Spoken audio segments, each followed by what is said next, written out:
While many schools have opted for remote learning, at least to start the academic year, the Diocese of Springfield is back to full-time in-person learning for the 12 elementary and 2 Catholic high schools. CAROLEE McGrath visited some of the schools where staff and students are wearing masks and socially distancing, all in an effort to keep everyone safe and in class. Wearing uniforms and masks, students arrived at St. Stanislaus School in Chicopee on a recent Friday. St. Stan's was the first school in the Diocese of Springfield to begin class after being closed for months due to the COVID-19 pandemic. Toni Corridon has daughters in 4th grade and 6th grade at St. Stan's. She also has a daughter who's a freshman at Pope Francis Preparatory School in Springfield. I feel really good. I feel like the kids will do really well. They've done everything they can here to keep our kids safe. And I feel like in-class learning is best for the kids if it can be done in a safe way. All Catholic schools in the diocese, the 12 elementary and 2 high schools, are adhering to guidelines set forth by the Massachusetts Department of Elementary and Secondary Education and the Massachusetts Department of Health. It's been good so far. We are a week and a half into the opening. Our first school opening was St. Stanislaus in Chicopee last week. School Superintendent Dan Balarjian says the guidelines include spacing students a minimum of 3 feet apart. But he says most of the schools are able to place desks 6 feet apart. Students and staff are wearing masks, and personal hygiene is emphasized with hand sanitizing stations placed throughout the buildings. Spacing is also marked by tape in classrooms and the hallways. Once we saw what the social distance guidelines were going to be, we knew right away that we could open our schools because we have very large classrooms, we have large spaces, and we have enrollments that don't fill those particular spaces. So we knew that we could socially distance, and that was, once we knew that, we were able to begin the opening process, we knew safely. Allie Goodrow is a junior at St. Mary's High School in Westfield.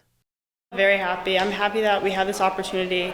I know a lot of schools can't go back, so just like the fact that I'm able to be in the classroom, not be stuck online, is really good. In addition to following the guidelines set forth by the Department of Education, each Catholic school is working with the public health department in the communities in which they're located to ensure the safety of both staff and students. Massachusetts Governor Charlie Baker, who closed down schools last spring due to the coronavirus, has recently been encouraging communities in much of the state, based on health data, to offer in-person learning once again for students. As surrounding communities have offered different plans from fully remote learning to a hybrid model, there has been increased interest in Catholic schools locally and across the state, including at St. Mary's School in Lee. Many of the schools have waiting lists. The new family ratio is quite high.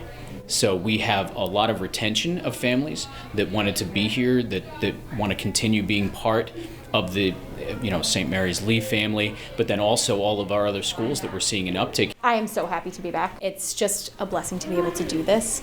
Remote learning was challenging, and I think it's just so much better to be with the kids, to make those connections, to have those discussions. For parents who have concerns about sending children back to the classroom, a remote option is offered at each school through Catholic Virtual. The curriculum has been aligned to that of the diocese. Pope Francis Prep, which is an independently run Catholic school, began class before Labor Day and has also seen increased interest. A lot of it has to do with the fact that the kids are just happy to be back. The kids wanted to be back to school. It's been 6 months, essentially, since they've stepped foot on campus. And as parents, teachers, and staff settle into a different routine this year, the superintendent and assistant superintendent are not only overseeing safety protocols and, of course, curriculum, they've been praying the rosary at each school as well. We trust in Our Lady's care, right? And so we're asking for her mantle of protection over everything we're doing. We need to continue to be diligent. We need to follow the protocols. We need to do all of these things. That's really important. But the other thing we can't forget is that the Lord is over all these things, and the Lord is over all of us. And so everyone remains vigilant and prayerful as school gets underway. Reporting for Reel to Reel, I'm CAROLEE McGrath.